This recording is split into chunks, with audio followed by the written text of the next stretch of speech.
اور بھی کئی شکایات ہیں. چلیں میں ان کے اوپر تفصیل سے آپ کے ساتھ بات کروں گی ہارون صاحب، مگر ایک تفصیل جو اہم چیز بریفنگ جو ہوئی ہے بڑی امپورٹنٹ تھی.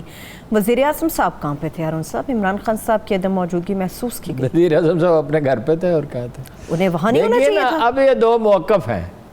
اب یہ تو کامن سینس کی بات ہے، اس کا اندازہ لگایا جا سکتا ہے کہ کون غلط بیانی کر رہا ہے.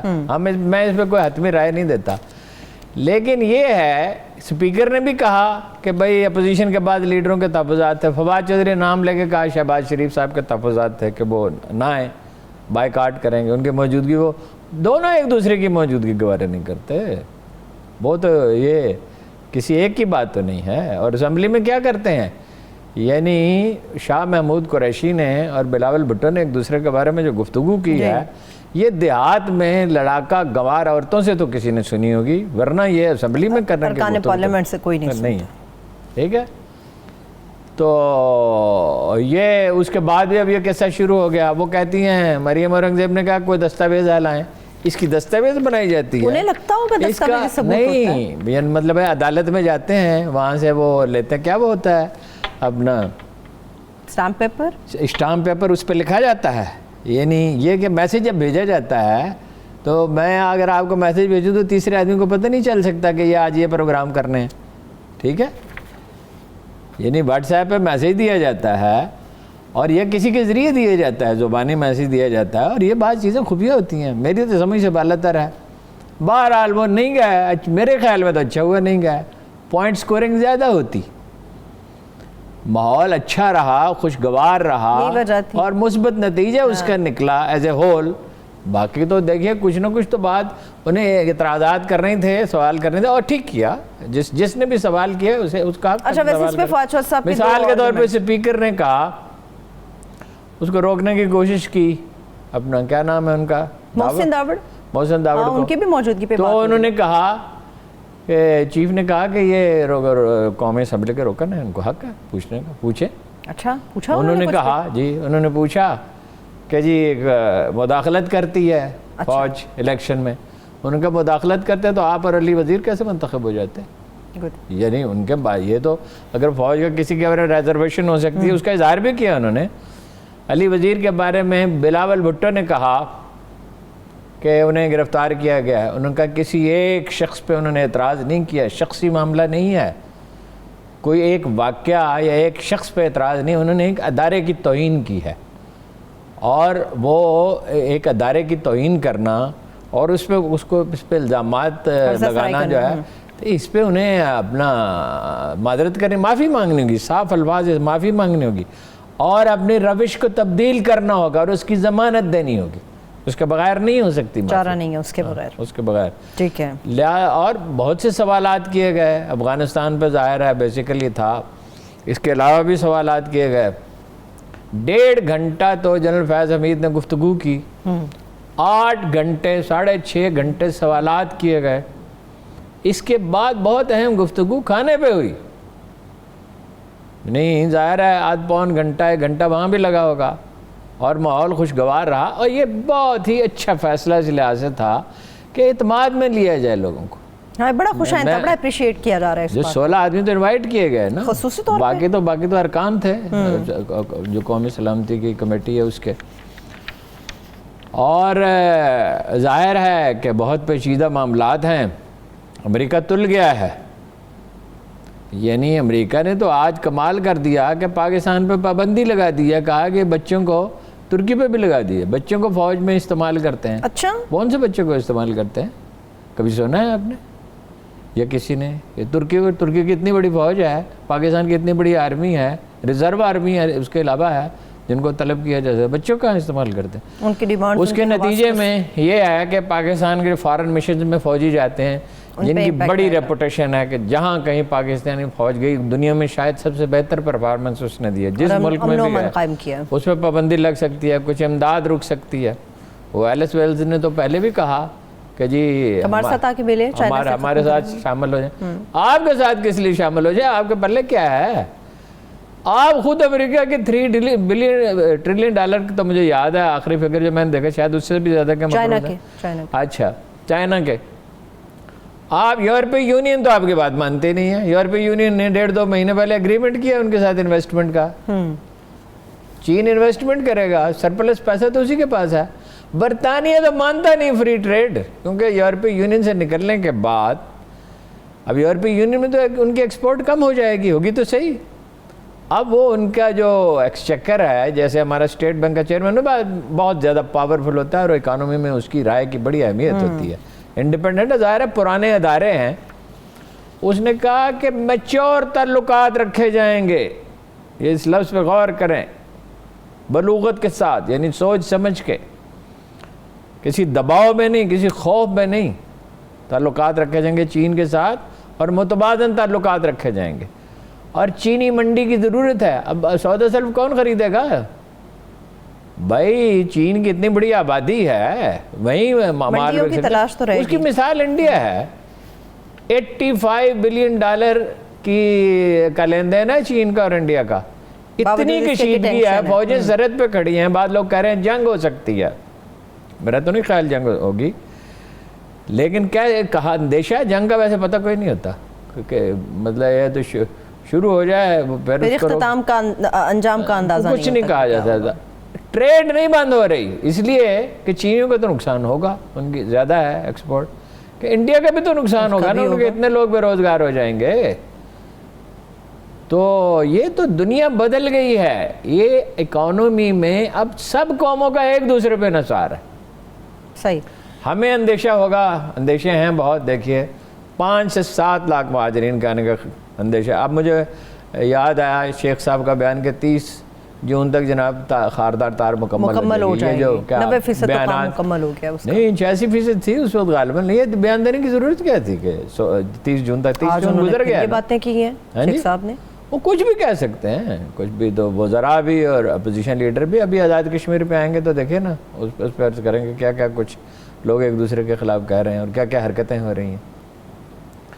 اچھا یہ ہے جناب کہ وہ فیٹف میں یہ وہاں بات زیر بحث آئی کہ بھائی 27 میں سے 26 نکات پورے کر دیے. دنیا کے کتنے ممالک ہیں جنہوں نے آدھی کمپلائنس کی ہے, مگر ان کا نا اس میں سے آپ کو فیٹف میں سے نہیں. IMF پریشر ڈال رہا ہے آپ کے اوپر, اور معاشی مسائل تو پیدا ہوں گے, لیکن یہ کہا گیا کہ ہم اپنی سرزمین دشمن کے خلاف, ایک دوست ملک کے خلاف استعمال کرنے کی اجازت نہیں. تاثر تو ہوا یہ بھی پکڑ رہا ہے ہارون صاحب کہ اڈے تو مانگے ہی نہیں ہیں. اڈوں کا شور کیوں ہے؟ اڈے نہیں مانگنے تھے. یہ دیکھیے ڈس انفارمیشن بھی ہوتی ہے ایسے موقع پہ. اچھا اڈے نہیں مانگنے تھے تو CIA کے چیف یہاں آ کے بیٹھا کیا کر رہا تھا, اور وہ جو امریکی ٹیلی ویژن نے انٹرویو کیا اس نے یہ کیوں پوچھا آپ اڈے دیں گے یا نہیں دیں گے, دیں گے یا نہیں دیں گے, یعنی یہ سوال تھا جس پہ ایبسولوٹلی ناٹ کہا جی, جس کا اثر ہے. ہاں جی اچھا وہ تو یہ بھی ہو رہا ہے. دیکھیے نا اس کے بعد ابھی یہاں امریکی لابی کی آپ حرکتیں ملاحظہ کیجئے گا. ٹیلی ویژن پہ بحث ہو رہی ہے ایک اور مسلمانوں کے بارے میں جو کبھی نہیں کی انہوں نے, باقاعدہ کبھی نہیں, اب کبھی ان کو یاد نہیں آیا. اب امریکہ ناراض ہو گیا ہے اور امریکہ کہہ رہا ہے تو انہیں یاد آیا غور مسلمان. غور مسلمانوں کے اگر کبھی کسی نے کوشش کی تو ضیاء الحق نے کی تھی. ان کے لیے حج کا بندوبست کیا, وہاں پابندیاں کم کرائیں. یہ کام ہوتے ہیں خاموشی سے. انڈیا آپ کو توڑنے پہ, تب ملک میں دہشت گردی کرنے پہ تلا ہوا ہے, کر رہا ہے. یہ یعنی جو واقعہ ہے جو کل کوئٹہ کا بھی واقعہ ہوا ہارون صاحب, کوئٹہ کا اور واقعات ہو رہے ہیں, ابھی اندیشہ ہے اور واقعات ہوں گے. اور امریکہ جو ہے آپ کی دشمنی پہ تل گیا ہے. افغانستان سے ٹیررزم ہو رہا ہے, وہ تو ہم چین کے ساتھ یعنی سٹینڈ لے لیں اس موقع پہ. یہ کیا بحث اس موقع پہ کیوں شروع کی گئی ہے؟ یہ چیزیں تو خاموشی کے ساتھ ہوتی ہیں. یعنی جب دو دوست ملکوں کے درمیان تنازع ہے, یعنی سعودی عرب کے ساتھ تھا نا ہمارا اختلاف, تو وہ کیسے طے ہوا؟ اپروچ کا اختلاف تھا نا, کیسے طے ہوا؟ خاموشی کے ساتھ بات چیت کی گئی, باجوہ جاتے رہے, عمران خان گئے, میسیجز آتے رہے جاتے رہے, وہ آپ کو بالکل تعلقات تقریباً اسی سطح پہ آ گئے. اختلافات تو ہوتے ہیں. وزیر اعظم کو ویسے یہ نہیں کہنا چاہیے تھا کہ غیر مسلمانوں کے بارے میں ہم چین کے موقف سے مطمئن ہیں, یہ کیوں نہیں کہنا چاہیے تھا بریک سے واپس آ کے جانیں گے ہارون صاحب؟ یہ کیوں نہیں بات کرنی چاہیے تھی بریک سے واپس آ کے ہارون صاحب سے جانیں گے؟ مگر اس کے ساتھ ساتھ امریکہ نے اب جو رویہ پاکستان کے ساتھ اپنا لیا ہے اس کے اثرات کیا ہوں گے؟ افغانستان کے اندر کوئی بھی گورنمنٹ بناتا ہے اس کے چیلنجز کیا ہوں گے اور ان کے اثرات پھر پاکستان کے کیا ہوں گے؟ اس کے اوپر تفصیل سے بات کریں گے. آزاد کشمیر کی صورتحال اور لوڈ شیڈنگ کے اوپر بھی بات کریں گے. اسٹے ود اس.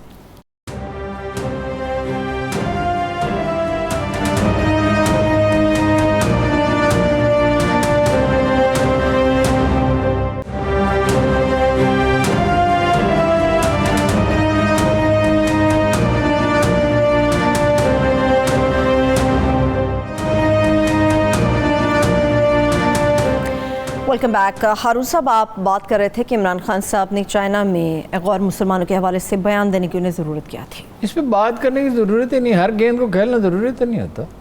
بعض موضوعات پہ گفتگو ہی نہیں کرنی چاہیے. تو یہ زیادہ کشیدگی بڑھا سکتا ہے, چائنا کے ساتھ دوری بھی پیدا کر کچھ بھی سکتا نہیں ہے. ہوگا اس سے, لیکن اس کی ضرورت نہیں تھی.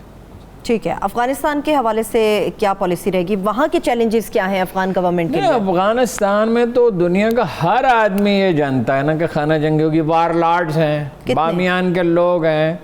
ٹھیک ہے جی, یہ انڈینز کے وہاں ویسے وہ انہوں نے انڈین امبیسی نے اپنے شہریوں سے کہا 3000 شہری ہیں کہ کسی فوجی کنوائے کے قریب نہ جائیں, جو بزی آرز ہیں اس میں گھر سے باہر نہ نکلیں, منیمم ٹریول کریں, سرکاری دفتروں میں نہ جائیں, بڑے افسروں سے نہ ملیں, ان کو خطرہ ہے. خیر بہرحال 7000 ٹرکوں پہ تو انہوں نے 700 ٹرکوں پہ قبضہ کر لیا ہے طالبان نے. ہر جگہ وہ آگے بڑھ رہے ہیں اور وار لارڈ جو ہیں وہ تلے ہوئے ہیں, ان کو مختلف ملکوں کی حمایت حاصل ہے. خانہ جنگی ہوگی, ہاں دوستوں کو حمایت حاصل ہے, وہ واپس آ گیا.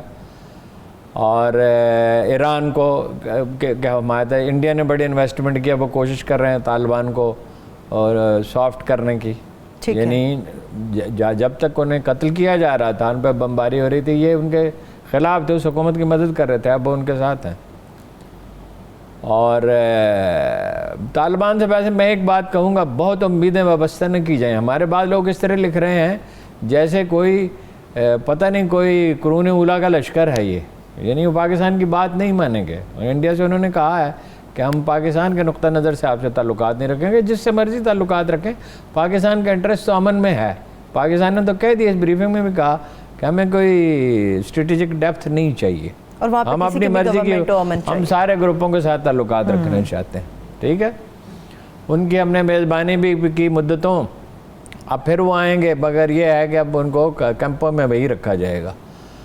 اور مرسنریز بہت ہیں افغانستان میں, اور طالبان جو ہیں وہ کبھی بات سنتے ہیں کبھی نہیں سنتے. پاکستان نے بہرحال جو ہو سکتا تھا امن کے لیے کیا, اس سے زیادہ مدد نہیں کی جا سکتی. امریکہ کا جو انخلا ہو رہا ہے ہارون صاحب, اپنے پیچھے کچھ سیٹلمنٹ تو چھوڑ کے جاتا ہے. نہیں, سیٹلمنٹ وہ پچھلی دفعہ جب انہوں نے کیا, انہوں نے 65 میں ہمارے ساتھ کیا کیا تھا, انہوں نے 71 میں ہمارے ساتھ کیا کیا تھا, انہوں نے کیری لوگر بل وہ کس لیے لے کے آئے تھے, کتنی دفعہ انہوں نے ہماری مدد بند کی. اور یہ وہ ہمیں کھلم کھلا کہہ رہے ہیں ہم میں سے اور چین میں سے کہ انتخاب کریں. اس کا کیا مطلب ہے؟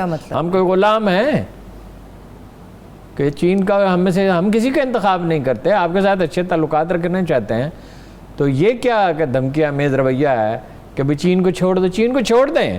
یعنی آپ اسٹریٹجک پارٹنر بن جائیں اس انڈیا کے جو پاکستان کو ختم کرنا چاہتا ہے, ہم چین کو چھوڑ دیں. انہوں نے ابھی اسلام آباد انڈین ہائی کمیشن کے اوپر بات کر دی کہ جی یہاں پہ بھی ڈرون اڑ رہا ہے اور خطرہ ہے. ہائی کمیشن کے اندر ڈرون اڑا کے کیا کرنا تھا اس کی؟ ڈرون تو تصویریں بنانے کے لیے ہوتا ہے.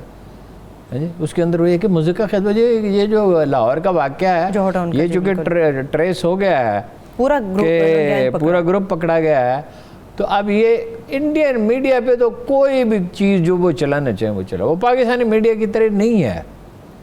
پاکستانی میڈیا میں تو حکومت کچھ اور کر رہی ہوتی ہے, ریاست کا مفاد بعض اوقات, حکومت پہ تو خیر تنقید جو ہے اس کا حق ہے میڈیا کو, کرنی ہی چاہیے, ایون اسٹیبلشمنٹ بھی کرنی چاہیے جب ضرورت ہو. لیکن ریاست کے مفاد جو ہے پاکستانی میڈیا میں تو بعض لوگ اسے بھی نظر انداز کر دیتے ہیں,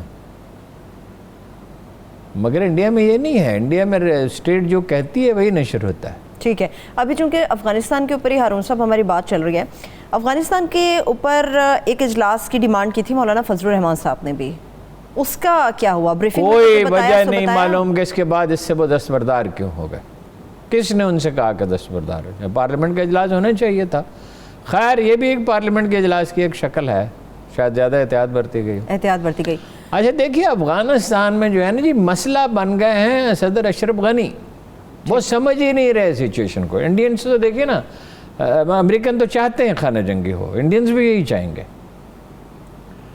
اس وقت بھی ضیاء-ال-حق نے یہ کہا کہ عبوری حکومت کے بغیر معاہدہ نہیں ہونا چاہیے، اس وقت بھی انہوں نے اس کے حال پہ چھوڑ دیا، صبغت اللہ مجددی کو بنا دیا۔ ایک چھوٹی سی مذہبی پارٹی کا تصور کریں، میں کسی کا نام نہیں لیتا، کہ آپ اس کو حکومت دے دیں۔ یعنی حکمت یار نے اس وقت کہا تھا کہ اس کی پارٹی اتنی بڑی ہے کہ اگر میں جیب میں ڈال لوں تو کوئی جگہ باقی بچ جائے۔ اس کے کوئی 18 کمانڈر تھے، تو اس میں سے آدھے اگلے دن اس کو چھوڑ کے اس کی پارٹی کو تو حزب اسلامی میں حکمت یار کی پارٹی میں شامل ہو گئے تھے۔ اچھا اشرف غنی صاحب کہتے ہیں میری حکومت میں شامل ہوں، یہ ہے خلاصہ، طالبان اس کے حصہ دار بن جائیں، یہ ہے خلاصہ۔ کہتے تو وہ یہ ہیں کہ آئین کو تسلیم کریں، کہتے تو وہ یہ ہیں کہ الیکشن پہ ایگری کریں۔ بھائی انہوں نے فتح کیا ہے، انہوں نے شکست دی ہے ایک سپر پاور کو۔ آپ کے 8 لاکھ ووٹ 1.5 کروڑ ووٹوں میں سے آپ کے ساتھ تھوڑی چلیں گے۔ آپ کس کی نمائندگی کرتے ہیں کہ آپ کے ساتھ چلیں؟ اب وہ کچھ لچک دکھاتے تھے کہ حکمت یار نے ایک فارمولہ پیش کیا، اشرف غنی نے اسے تسلیم کیا، طالبان نے تسلیم کیا، ٹھیک ہے۔ اور اس کے بعد حکمت یار نے بیان دیا کہ اشرف غنی اپنے لوگوں سے نہیں منوا سکے۔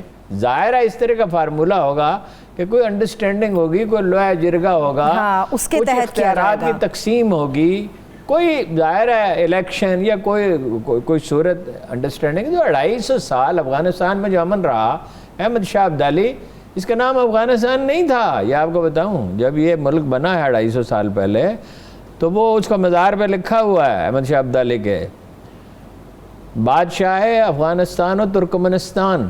وہ پرلی طرف دیکھیں نا، فارسی بولنے والے ہیں، ترک ہیں، یونانی بھی ہیں، آپ کو پتہ، اچھا کچھ عرب بھی ہیں۔ یونانی وہ جیسے ہمارے کافرستان میں نا، پرلی طرف اسی طرح جو علاقہ ہے اس کو نورستان کہا جائے تو سب مسلمان ہوگا، ٹھیک ہے۔ ایک کثیر النسلی ملک ہے، قبائلی مزاج ہے، بڑے تحمل کے ساتھ کرو۔ اچھا وہ جا نہیں رہے، امریکی بھاگ رہے ہیں، بگرام ایئرپورٹ ان کے حوالے کر دیا، ایئر بیس کو خالی کر دیا۔ بگرام ایئر بیس اتنا بڑا ہے کہ دنیا میں چند ہی اتنے بڑے اڈے ہوں گے۔ یعنی مجھے یاد ہے 82 میں افغانستان کور کر رہا تھا، تو وہاں ایک دھماکہ ہو گیا تھا، وہاں اتنا بارود تھا اور وہ چیزیں تھیں، جیسے ہمارا اوجڑی کیمپ میں جو ہوا تھا اس سے کہیں زیادہ۔ اچھا لوگ 10-15 کلومیٹر دیہات میں لوگ گھروں سے نکل آئے اور وہ کہہ رہے تھے قیامت راغ لے، قیامت آ گئی ہے، یعنی اتنا خوفناک تھا۔ اچھا وہ خالی کر کے چلے گئے، کچھ چیزیں تباہ کر دی ہیں، کچھ ان کے حوالے کیے افغان آرمی کے۔ وہ جنرل کینین کو سمجھاتے تھے نہیں بن سکتے فوج، اس طرح نہیں بنتی۔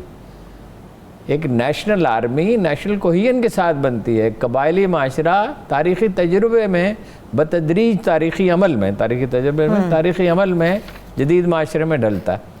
اب اشرف غنی صاحب ایک اقتدار کا لالچ، دوسرا امریکہ کی آشیرباد بھی تو اب کیا، آشیرباد بھی بدوری ہے، ملاقات تو بھئی آپ ملاقات تو کی نا، مگر اس کے بعد جو بیان جاری ہوا تو اس میں تو انہوں نے کہا افغان عوام کی حمایت کریں۔ تو کیسے آپ اپنا اقتدار برقرار رکھیں گے، فوج کو انٹیکٹ کیسے رکھیں گے؟ ہاں جی، مگر خانہ جنگی کا خطرہ ہے، اور یعنی جس کی ذمہ داری تھی جو 20 سال پہلے یہاں جمہوریت نافذ کرنے کے لیے آیا تھا وہ بھاگ گیا ہے۔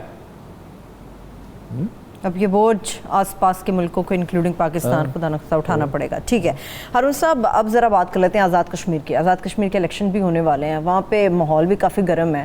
نون لیگ وہاں پہ کیا کر رئی ہے؟ خاص طور پہ جو بات ہو رہی ہے نون لیگ کیا کر رہی ہے؟ ان کی نمائندگی کون کر رہا ہے؟ نون لیگ کیا کر رہی ہے؟ نون لیگ الیکشن لڑے گی اور کیا کرے گی؟ نمائندگی نون لیگ فاروق حیدر صاحب خود ٹربل میں ہیں، 2 سیٹوں سے الیکشن لڑ رہے ہیں، مطلب 1 سیٹ تو انہوں نے سیکریفائز کر دی نا، 1 سیٹ کاؤنٹ ہوگی نا، جو اگر وہ فرض کیجئے دونوں بھی جیت جائیں تو ایک ہی ووٹ ڈال سکیں، ایک ہی کاؤنٹ ہوگی۔ اب ان کی ساری امیدیں وابستہ ہیں محترمہ مریم نواز کے جلسوں سے۔ وہ وہی کریں گی جو بلاول نے کیا، اس میں 2 جگہ جلسے کیے، کوٹلی میں بھی گئے، کوٹلی میں اور ڈوڈیال میں، اور یہ کشمیر کو بھیج دیا، سودا کر لیا۔ ہاں یہی نعرے لگا، پچھلی دفعہ وہ نواز شریف کے خلاف یہی تقریریں کر رہے تھے، مودی کا یار ہے، ہاں جی، پھر اس کے بعد دوبارہ تو پھر انہوں نے یہ بات کبھی نہیں کہی۔ یہی کریں، یہ ایشو نہیں ہے وہاں پہ۔ آزاد کشمیر کے الیکشن میں ایشو یہ نہیں ہے. یعنی یہ ظاہر ہے کہ حکومت پاکستان نے کوئی بڑی سفارتی مہم نہیں چلائی. صحیح. اسٹیبلشمنٹ بھی ذمہ دار ہے, حکومت بھی ذمہ دار. لیکن زرداری صاحب نے کیا کیا؟ تو بیمار ہیں, انہوں نے کیا کرنا ہے؟ اس وقت کی بات نہیں میں کر رہا. جب ان کی حکومت تھی, انہوں نے کشمیر کے لیے کیا کیا تھا؟ نواز شریف نے کیا کیا تھا؟ جندال سے ملتے تھے, بغیر ویزے کے لوگ یہاں آتے تھے, شادی میں شریک ہوئے مودی ان کے گھر میں آ کے, بغیر ویزے کے لوگ پھرتے. ان کی شوگر مل میں کہا جاتا تھا کہ لوگ ہیں جس کی آج تک وہ کوئی ثبوت نہیں دے سکے کہ نہیں تھے. اور خفیہ ملاقاتیں کی کھٹمنڈو میں, اور پاکستانی سفارت خانے کو اطلاع دیے بغیر, ہائی کمیشن کو, لوگوں سے ملے, اس کے گھر گئے وہ جو اسٹیل کنگ ہے, ٹھیک ہے, انہوں نے کیا حریت کے لیڈروں سے نہیں ملے, ٹھیک. تو انہوں نے یہ ایشو نہیں ہے وہاں پہ. دیکھیے کشمیر پہ, مقبوضہ کشمیر پہ ساری پاکستانی قوم کا موقف ایک ہے, کسی کی مجال نہیں اس کے ہٹ کے. اگر بات کی تو نواز شریف نے کی, کہا کہ پاکستانی فوج نے اتنے ظلم کیا کشمیریوں پہ جتنے انڈینز نے نہیں کی. پاکستانی فوج نے کتنے کشمیری قتل کیے؟ جب زلزلہ آیا تو انہیں بچانے کے لیے کون گیا تھا؟ پاکستانی فوج. جب کوئی مسئلہ ہوتا ہے سب سے پہلے فوج پہنچتی ہے کہیں بھی. وہ پاکستانی فوج کے وہ ممنون ہیں, اس نے ان کو بچا رکھا ہے. وہ سرحدوں پہ پہرا کون دے رہا ہے مقبوضہ کشمیر کی؟ پاکستان آرمی دے رہی ہے نا. تو انہوں نے کہا ہمارا تمہارا ایک ہی پروردگار ہے, ایک ہی رب ہے, ہاں جی, تم سے, اور ہم تم دونوں آلو گوشت کھاتے ہیں. وہ گوشت نہیں کھاتے, ان کو یہ نہیں پتا, ان کے مذہب میں منع ہے. تو وہ یہ ایشو نہیں ہے وہاں. برادریوں پہ ووٹ ہوں گے, یہ دیکھو کہہ رہے ہیں جی وہ شامل کر لیا. بالکل غلط کیا جو باہر سے لوگ لیے, اپنے ورکروں کو نظر انداز کیا پی ٹی آئی نے. مگر مسلم لیگ نے کیا کیا تھا؟ سموچی نگل گئی تھی مسلم کانفرنس, ساری شامل کر کے نون لیگ بنا لی تھی. پیپلز پارٹی نے کیا کیا تھا؟ پیپلز پارٹی نے میں ویسے کم لوگ شامل کیے تھے, انہوں نے پرانے ورکروں کو ترجیح دی تھی. مگر حکومت میں آ کے کیا کیا تھا لوٹ مار کے سوا؟ اور اگلے الیکشن میں کیا ان کا برا حال ہوا تھا؟ پھر یہ ہے, دیکھیے جا رہے ہیں ان کے 2 وزیر چلے گئے, 4 MLA چلے گئے. ابھی جب بھی میں مظفر آباد فون کرتا ہوں تو وہ اخبار میں بھی ہنستے ہیں, کہتے ہیں ذرا ٹھہر جائیں, ابھی اور لوگ آئیں گے, ابھی ذرا ٹھہر جائیں, اور جس دن بھی فون کرتا ہوں اچھا اور لوگ آئیں گے. وہ آزاد کشمیر گلگت بلتستان میں یہ کیا کہہ رہے تھے؟ تباہ کن شکست دیں گے, نام و نشان مٹا دیں گے. وہ سمجھ نہیں آیا یہ کہاں گئے. یہ 2 سیٹیں ملی ان کو. یہاں نون لیگ تو کوئی مقابلہ کر سکتی ہے اگر اس کے لوگ کچھ بچ گئے, لیکن بچتے ہیں نہیں. یہ عجیب پرندے ہیں, یہ بھاگتے ہیں فوراً اس کی طرف جس کی حکومت بننا. ٹھیک ہے, ایک بریک لے لیتے ہیں, ایک چھوٹی سی بریک کی طرف بڑھتے ہیں. بریک سے واپس آئیں گے, لوڈ شیڈنگ کی صورتحال کے اوپر بات کریں گے کہ یہ کرائسس کیوں پیدا ہوا, اور اس کے ساتھ ساتھ ایک اہم اسکینڈل بھی آپ کے ساتھ شیئر کریں گے. جامعہ کے حوالے سے ہارون صاحب نے ہمارے پروگرام میں پچھلے ہفتے کچھ اہم چیزیں آپ لوگوں کے ساتھ شیئر کی تھیں, اس کا فالو اپ بھی آپ کو دیں گے. اسٹے ود اس.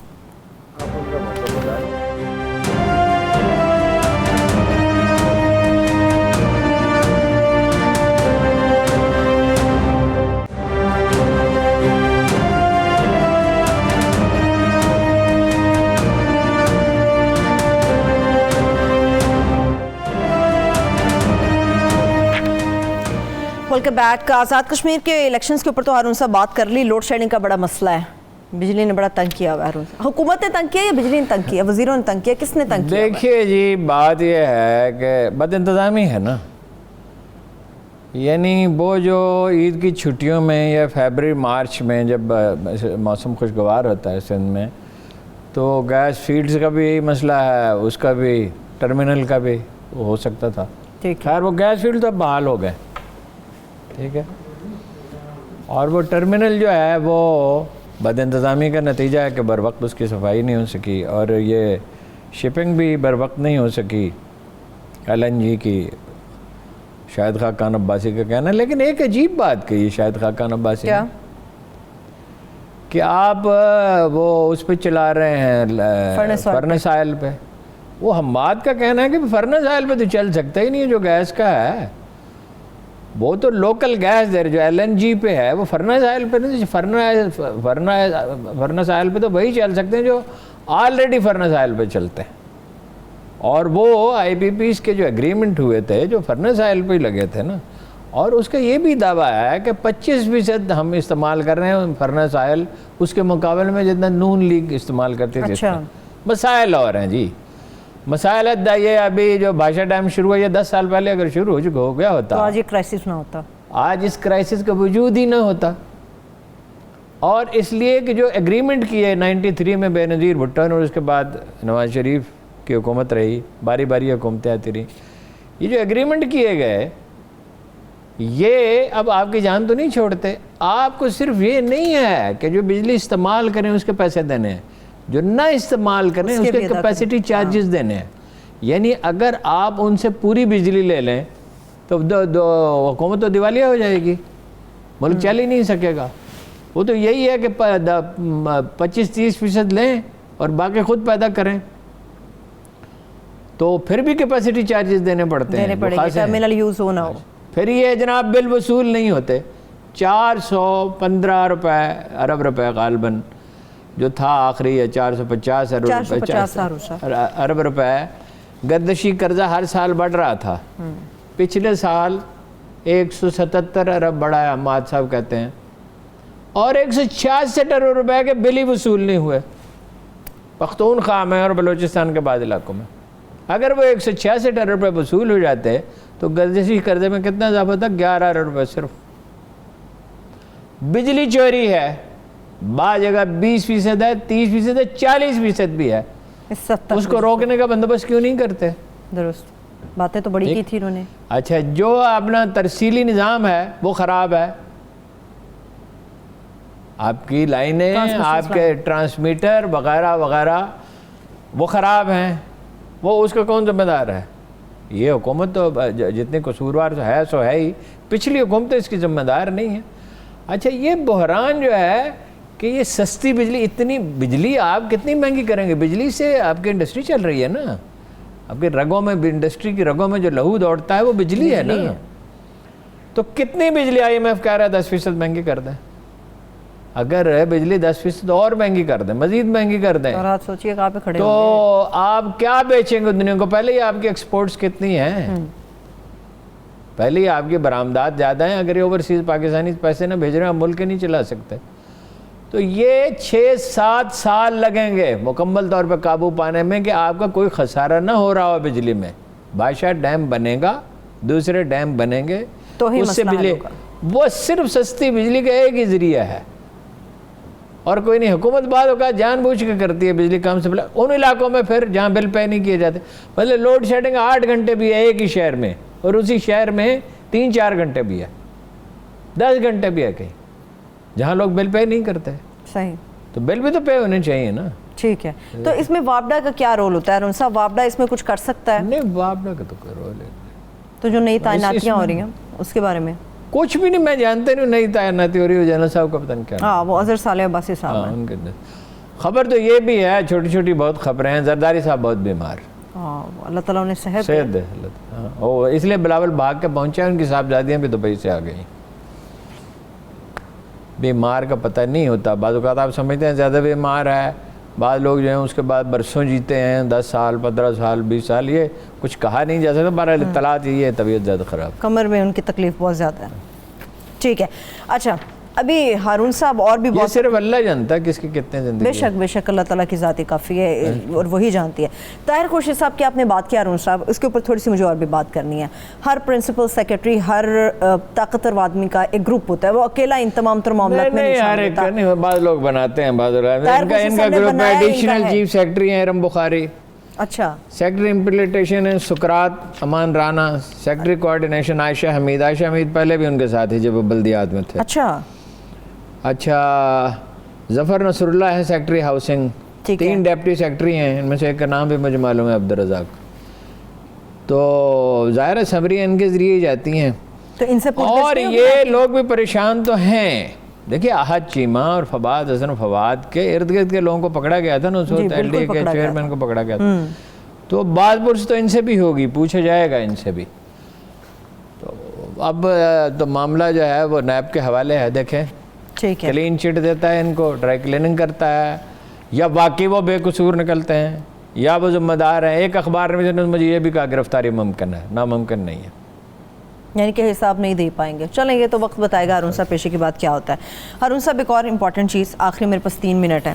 ہم نے آپ کی طرف سے جامعہ پنجاب سوسائٹی کے اندر جو ہاؤسنگ سوسائٹی ہے پنجاب یونیورسٹی کے, اس کے حوالے سے آپ نے ایک چیز بریک کی تھی زمین کے حوالے سے, ان کا موقف آیا ہے, وہ بتانا اخلاقی ہماری ذمہ داری ہے. وہ کہتے ہیں کہ ایک تو پیسوں کی آپ نے بات کی, پروفیسرز جب چاہیں گے ان کے پیسے جتنے انہوں نے دیے وہ واپس ہو جائیں گے.